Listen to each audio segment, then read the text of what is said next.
Alright guys, welcome back to Strong Successful Mail. So for today, I'm going to go over an email that was sent from a subscriber.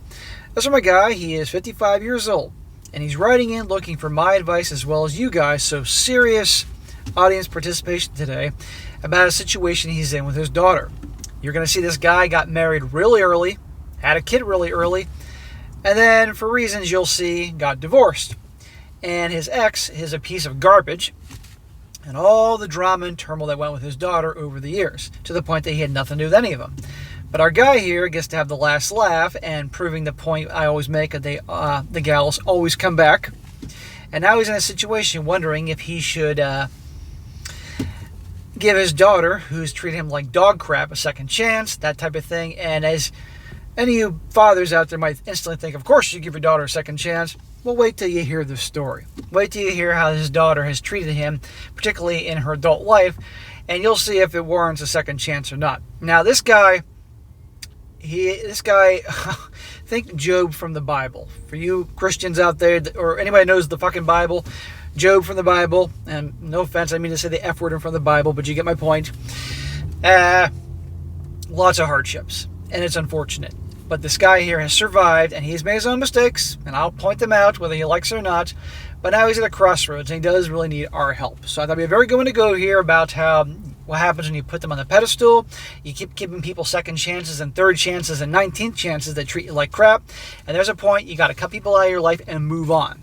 And of course, the added satisfaction, they always come back for more. And once a woman builds a perception of you, it's very hard to shake it. So it's a longer story, but it's definitely a good one.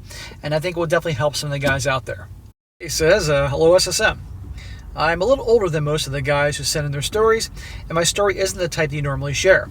But I thought it might be helpful to explore some lessons that don't get discussed enough. I can't be certain, but I'm pretty sure that I'm the only guy who has had to deal with something like this. If this isn't the kind of situation you want to focus on your channel, I'll understand, so no hard feelings in any case. So many guys think that their story isn't good enough for the channel. Guys, all stories have value. All guys can benefit in some way from these stories, not to mention be good quality entertainment. You can call me Mike. I'm 55 years old, and my story and the lessons I learned span the last 33 years of my life. As they say, some lessons take longer to learn. Unfortunately, at least in my case, I didn't even know I was learning a lesson. Sometimes you can't find the forest because all the trees are in the way. That is what happened to me.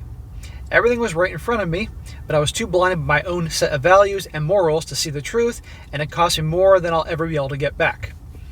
How do you put value on an hour or a day of your life? What about years? Time is the most valuable thing of any of us have, and when it's gone, there are no refunds.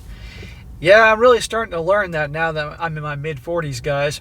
When you're young, you think everything will go forever, but time is truly priceless, and you can't get it back. No amount of money is going to buy you time. I was 22 when I married my high school sweetheart, Laura. Smack! 22? Why? The world was a much different place in 1991, and it wasn't uncommon for folks to get married a few years out of high school. Well, it was still a dumb idea, but guess what? You're not alone. Plenty of guys did the same thing. I never went to college, coming from a blue-collar home and being an average student at best. I worked my butt off trying to get a sports scholarship, but while I worked hard, I was at best average in just about everything. Not every guy can be a prom king. I was fine with who I was, and I put in the same work ethic I had with sports into my early adult life. I got a job right out of high school at a local foundry and did odd jobs like mowing grass, hauling junk, and just about anything I could to find to make a buck. Well, good for you, man. You were busting your tail for yourself and your eventual family. That's what men should do. By the time Laura and I were married, we were together for 6 years, and I thought I knew her as well as I knew myself. Neither of our families had any doubt we would end up together, and between what I saved and the contributions from our families, our wedding was great.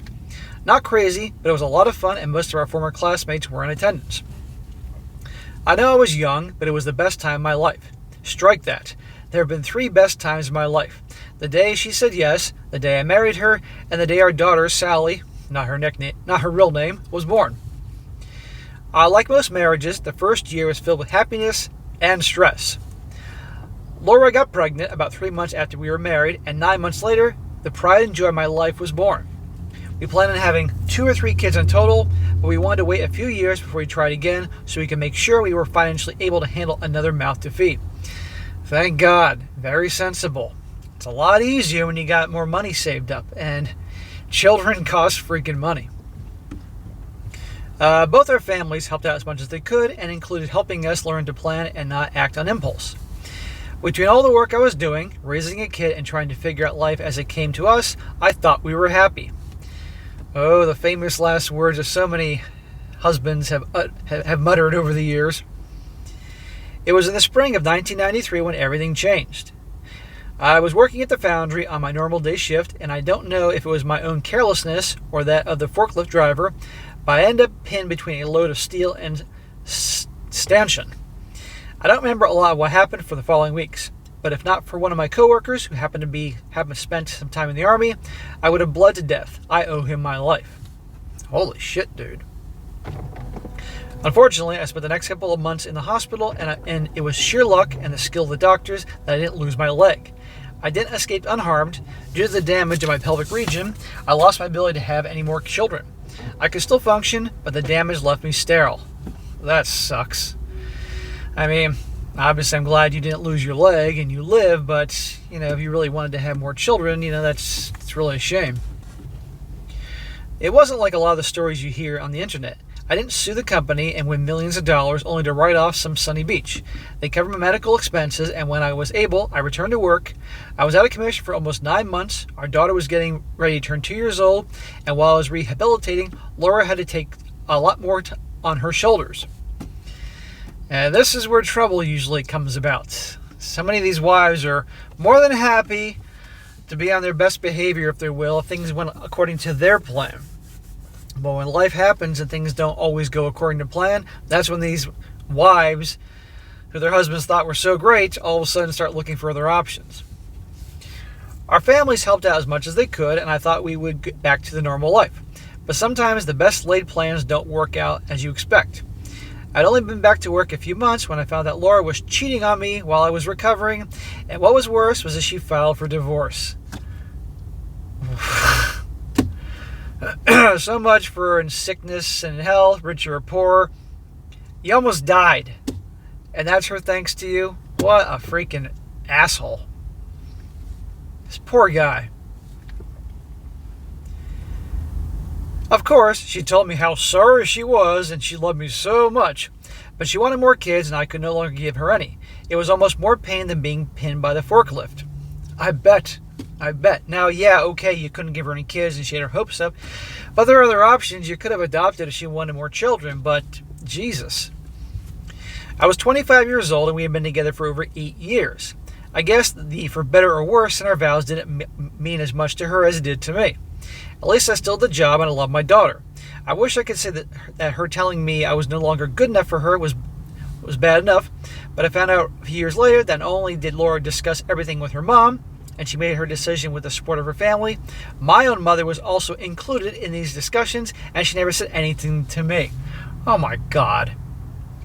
So I want to go back to the fact, aside from her divorcing you after this ordeal, she was cheating on you. I mean, that says everything you know about her.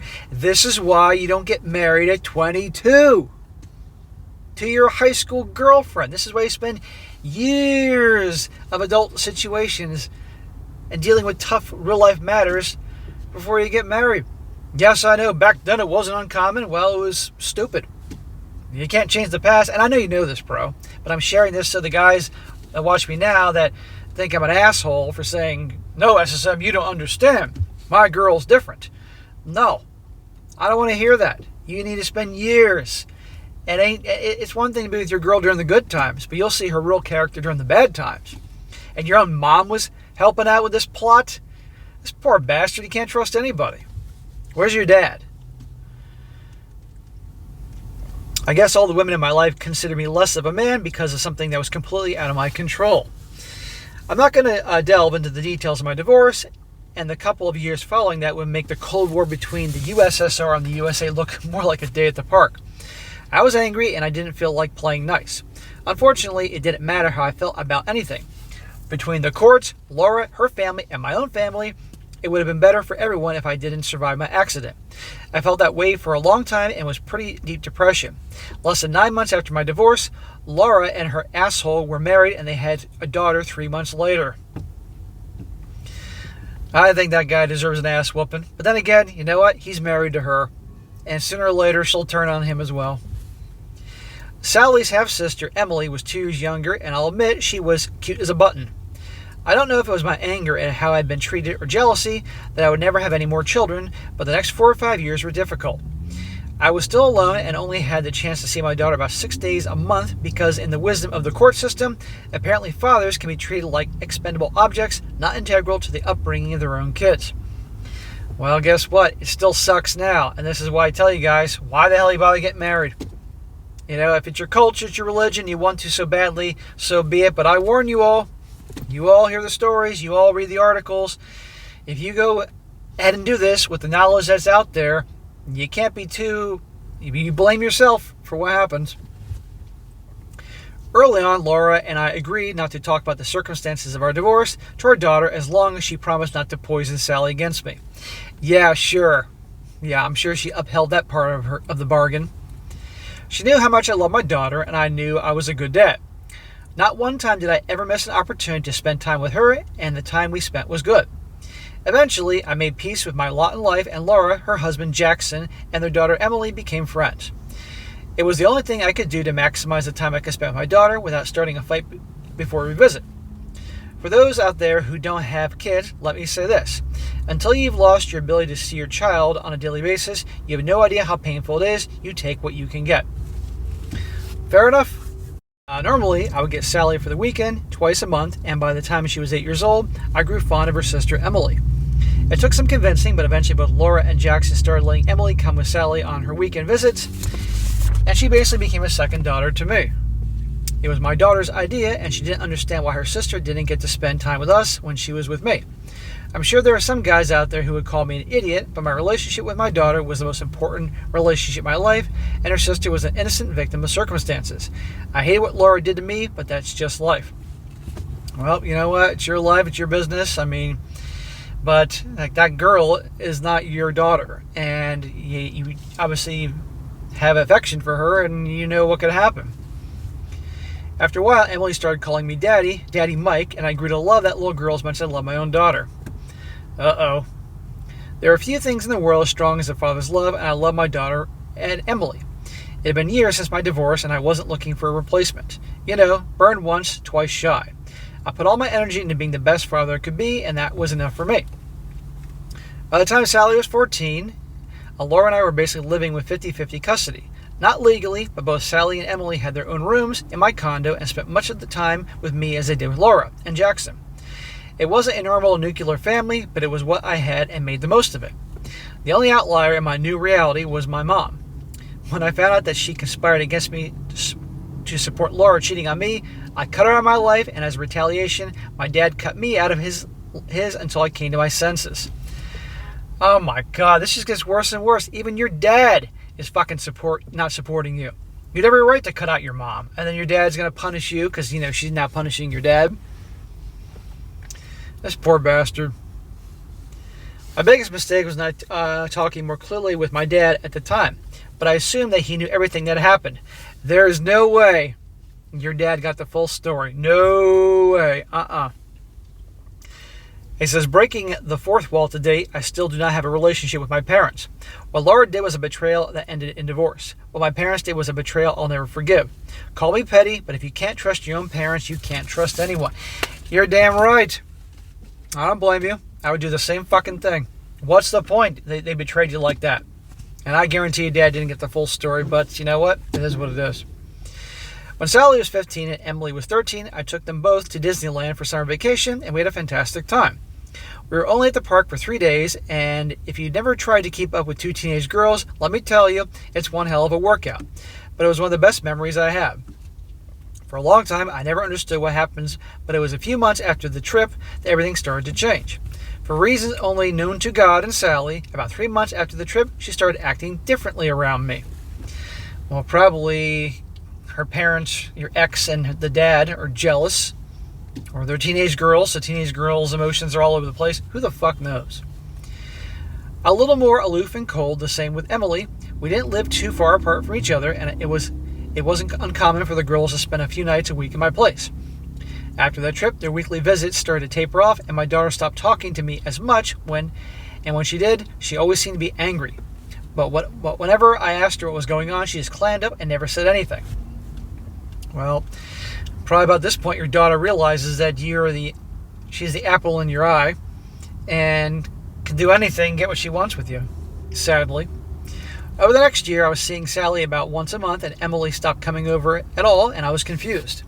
I asked Laura if she knew what was going on, and she said she had no idea, and chalked it up to teenage girls.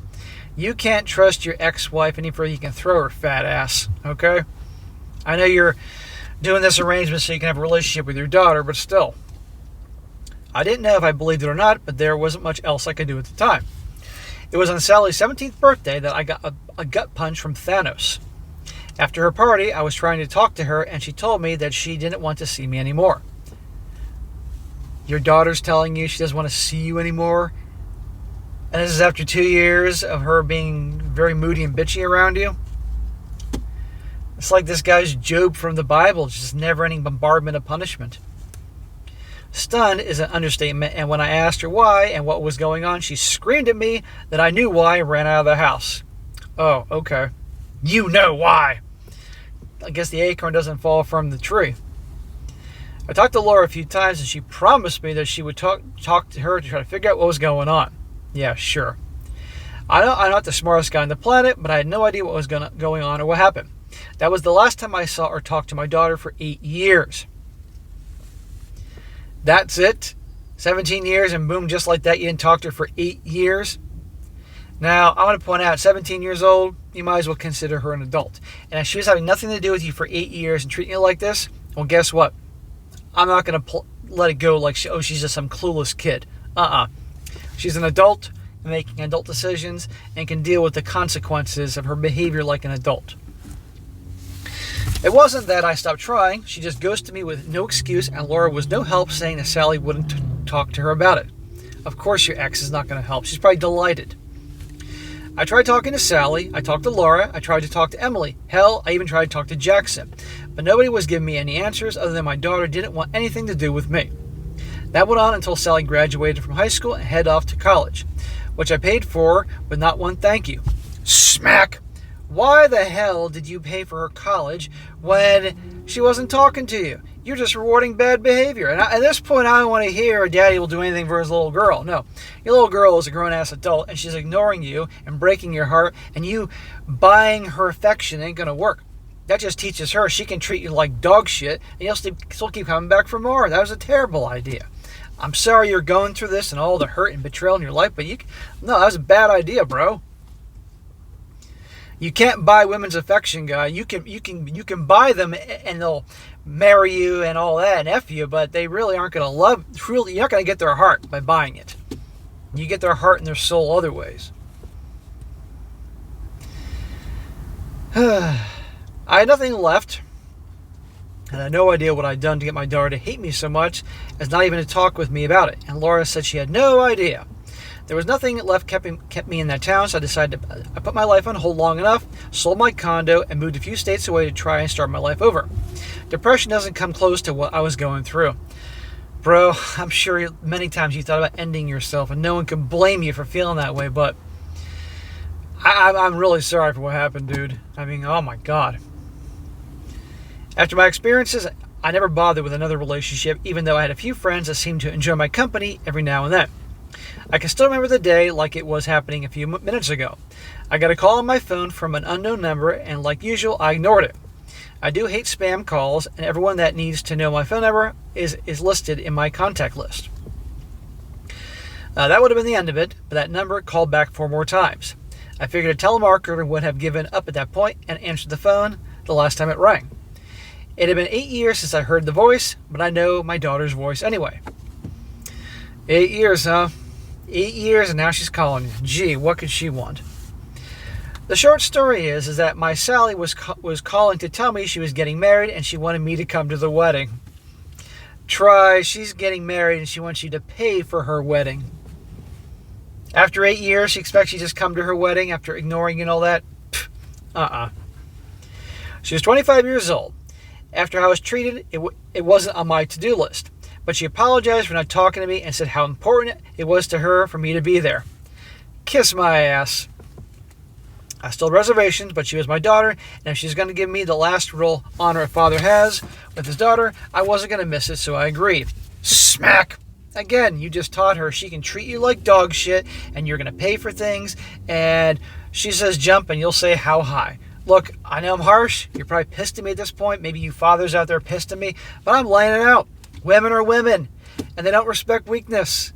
And you've been behaving weak, and I get you were hurt, and I'm sorry about that, but honest to God, man, she knows there's no consequences to her behavior. Whether this is a daughter or a wife or a sister, women respond to what they respond to. Hell, I even chipped in some money to help pay for the wedding. Smack, smack, smack. Why the fuck do you think she called you? That's why. I figured we could reconnect and get our relationship back on track. That was my hope. Let's see how that works out. The wedding was a couple months after the first phone call, and since I talked to Sally a couple times a week. I still had no idea what happened before, but I was hopeful that we'd be able to reconnect. I missed my daughter. The fear of losing her again stopped me from asking her what happened. I figured when she was ready, she would tell me. Yeah, right.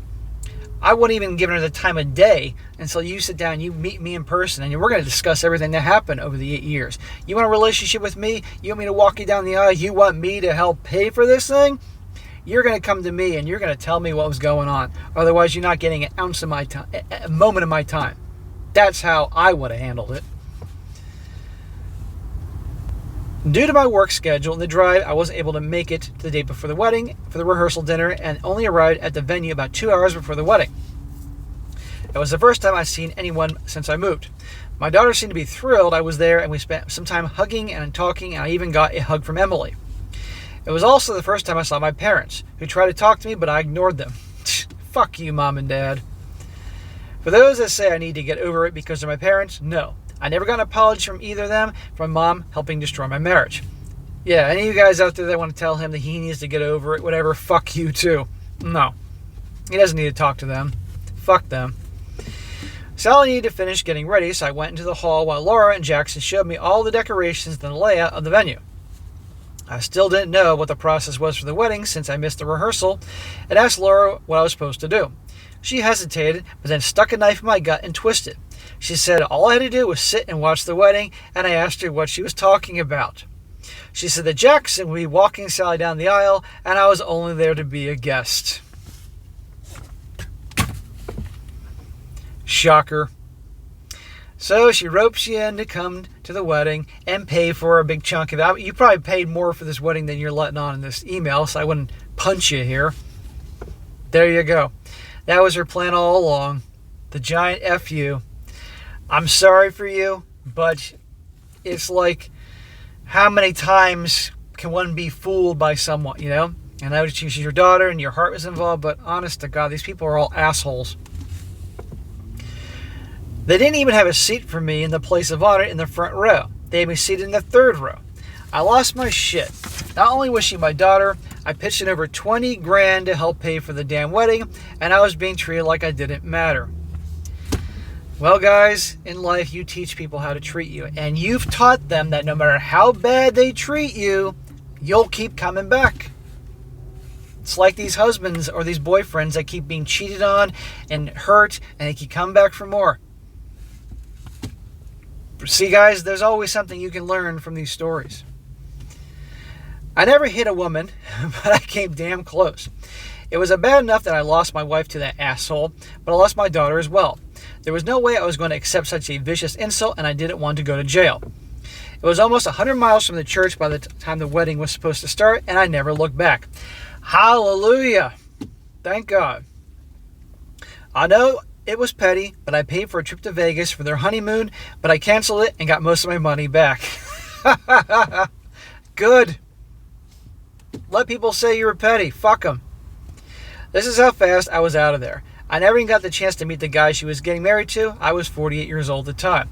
Well, you're 2 years older than me when this happened, and believe me, there's a lot of things I wouldn't have done in your story, but I'm glad you handled that way. I'm sorry that happened. I'm sorry for all this shit, dude. But I can't let it slide and say that you didn't, contribute to a lot of this treatment of you by your ex-wife and your daughter and all that, by being just so. She knew how important it was to have you have her in your life, and she took advantage of it. And your ex-wife was constantly feeding her bad information and all that. It was about 6 years ago. It was about 6 years later, the next time I heard from my daughter. That was the last year in 2023. I don't know how she got my contact info since I changed numbers after the wedding fiasco, because none of them would stop bothering me. I found out later that she and her husband Ron hired a PI to find me. It was in September last year when she called. At first I was hung up on the phone and blocked her number. But I now know how Charlie Brown feels every year when Lucy pulls the football away. Yes, that's what it's been like. Lucy and Charlie Brown. If you guys don't know what I'm talking about here, you young guys, look up Lucy, the bitch from Charlie Brown, would hold the football. And she'd encourage Charlie Brown to run up and kick the ball. And he'd always be like, no, I'm not going to do it. You're going to pull away. And she'd be like, no, Charlie Brown, I'll do it this time. And finally she convinced dumbass Charlie Brown to run up, and right when he's about to kick the damn ball, she pulled away and he'd fall flat in his ass. Lucy was a bitch. But you know who's a bigger bitch? Charlie Brown. You, my friend, have been Charlie Brown to your daughter all these years. Your daughter's an asshole. I gotta say it. However, you did redeem yourself by the way you handled it at the end of that wedding with canceling their honeymoon and walking away. I still miss my daughter, but I accepted the fact that she didn't care about me or anything I did for her. No, you missed who you thought your daughter was. Who your daughter is an asshole. Why would you want someone like that in your life? Daughter, wife, parents? I didn't live in a void. I had a small group of friends who I spent time with, and they all knew my story. I always found it funny that most of my guy friends agreed with how I responded, and most of my female friends said that I needed to find a way to make up with my daughter. I settled on something in the middle. What did I tell you about taking advice from women? Your bros all know darn well how you handled it right, and the women, of course, in support of your daughter. I'd have nothing to do with those girls anymore. The reason for the call was that she wanted to introduce me to my 3-year-old grandson, and she wanted me to be in her life. No, she wants you to help pay for your 3-year-old granddaughter. Let's not go for this Charlie Brown shit all over again, bro. Come on here. Well, we settled on with spending Thanksgiving together. She and her husband and their kid were going to come visit me for the holiday so we could talk and maybe rebuild our relationship. This is a terrible idea, bro. Learn from your mistakes. We talked a lot on the phone leading up to the visit, but I never brought up the wedding. I wanted to do that face to face. Yes, even after 6 years, I was still pissed off. Call me petty, but what was stolen from me can never be given back. You're goddamn right, and it ain't petty. You have a reason. They made it to town and were staying at a hotel and arrived at my place around 2 in the afternoon. I did not know what to expect, but I know I was completely shocked to find out that not only Sally, Ron, and their kid, but Laura was with them as well. Oh, your ex-wife was with them. How nice. Out of reflex, I almost slammed the door, and maybe I should have, but I let them in and met her family. They were all smiles and talking like most of my adult life hadn't been stolen from me. But I played nice and found out that my grandson was like Ricochet Rabbit running all over the place. We had dinner, which was nice. Why the fuck were you having dinner with your ex? Bro, you just keep inviting this shit in your life. We had dinner, which was nice. Everybody was acting like we were all made up and good. I did my best, but it wasn't long after dinner that I asked Sally to take a walk with me so we could catch up. We ended up walking around the neighborhood, and I asked her the questions that were killing my soul. I asked her why she stopped spending time with me and when she was a kid, and it took her a long time to answer, but what she said floored me. Okay, here we go. After the trip made to Disneyland, she told her mom that she wanted to move in with me, and that was when Laura told her the truth about why we got divorced. She said that I cheated on her and put her in the hospital, and she didn't think it'd be safe for Sally to live with me. Let's just say this is true. Gee whiz, your ex-wife's an asshole and it's destroying the relationship you have with your daughter. And she's awful. But you know what? Who can believe your daughter at this point? She told me after finding out, her entire opinion of me changed, and she was furious I destroyed our family and hurt her mother, and she didn't want anything to do with me after that. I'm not sure I can put into words how angry I was. I told her everything. How I was in an accident and that her mother was cheating on me with Jackson and filed for divorce. That the only thing I did wrong was get hurt and lose my ability to have children, and that my parents and Laura's parents were in on it. That I had been kicked out of my own life. I explained how much she hurt me by not talking to me, and how much she hurt me by letting the man who stole my family walk her down the aisle at her own wedding. Oh yeah, and how much you also paid for things, I might add, and paid for her college, I might add. She didn't believe me at first, and I told her I don't give a single fuck if you believe me or not, and we went back to my place. Well, good for you for saying that. As soon as I walked in, all the smiles in the room vanished. I told Sally to get that lying, cheating whore out of my house and to never come back. They left with a little argument, and it was for a few weeks later that I heard from Sally again. Shocker. I guess she confronted her mom and talked to her grandparents and found the truth. I'm sure it was a sugar-coated truth, but she knew I wasn't lying, and she spent a lot of time trying to apologize to me. I also found out why Laura was with them over Thanksgiving. I guess her dear loving husband, who stole my family, got caught cheating on her a few years prior, and she divorced him. Ha ha ha. Could have happened to a nicer girl. Shocker. And guess what? They were trying to get you back together. It was their plan to try and get me back to take her back so we could all be a happy family again. Are these people off their fucking meds? I would rather nail my dick to a tree and catch the forest on fire before doing that. That's been about 3 months since everything came to light, and my daughter is doing her best to apologize and get me to forgive her. I just don't know if I have it in me. That's my dilemma. I know I miss her and I loved her with everything I had, but will I be able to forgive her and forget, and more importantly, should I? I just don't know. On the one hand, it would give me a chance to meet my grandson and be a part of his life, but on the other, I just don't know how to let the anger go. I wouldn't mind getting some advice on this. Be careful what you wish for, sir. Maybe I'm old and set in my ways, or maybe I'm too close to the problem. I don't want to keep living with all this hatred in my heart, but I can't seem to get it to mellow out. If you happen to find this interesting, thanks for any advice you and your community. Be careful what you wish for, sir. If not, no big deal. I'm thinking about seeing a therapist anyway because I know I'm broken. Yes, that may help. I guess some of the lessons I've learned and that are reflected in some of your videos is they always come back, and when you've been the only one playing by the rules, you're going to lose. If I had been honest from an age-appropriate time, maybe I would have missed some of the most important parts of my daughter's life. I just don't know. Thanks for any insight. Holy shit. Bro. Job from the Bible. Bro, I'm sorry all this shit happened to you. From the accident, to your wife cheating on you and divorcing you at the worst possible time, to your parents betraying you, to her poisoning your daughter's mind, to your daughter acting like an asshole. I mean, just one thing after the other. I'm sorry for you. But you know what? Fuck them all, including your daughter. Okay? If it is true that your ex-wife said all those lies to her because she was obviously jealous of the relationship you had with your daughter, of course your wife is a first-class asshole. And I'm glad your ex-wife was cheated on, but her husband is now divorced. Good for her. But your daughter was a grown-ass adult when she made the decision to have nothing to do with you, to not talk it out like an adult, to hear you out, to just blindly believe her mother and treat you like dog shit, ignoring you for 8 years, then using you to pay for part of her wedding and deliberately making you think that you're going to walk her down the aisle and rebuild your relationship to her, making you sit in row 3 in the pew and not walk her down the aisle. This was all planned out as an adult your daughter was. So, no. You get back with her again, I had nothing to do with it. The damage is done. If you're going to forgive, it's to forgive so you don't have all this anger in your heart poisoning you. But I wouldn't have anything. Your daughter, I mean, I'm not a parent, but I know myself, and I know if I'm pushed too far and taken advantage of, I would be scorched earth, anybody, even my own children if I had children. I know that about myself, but I don't think I'm alone here.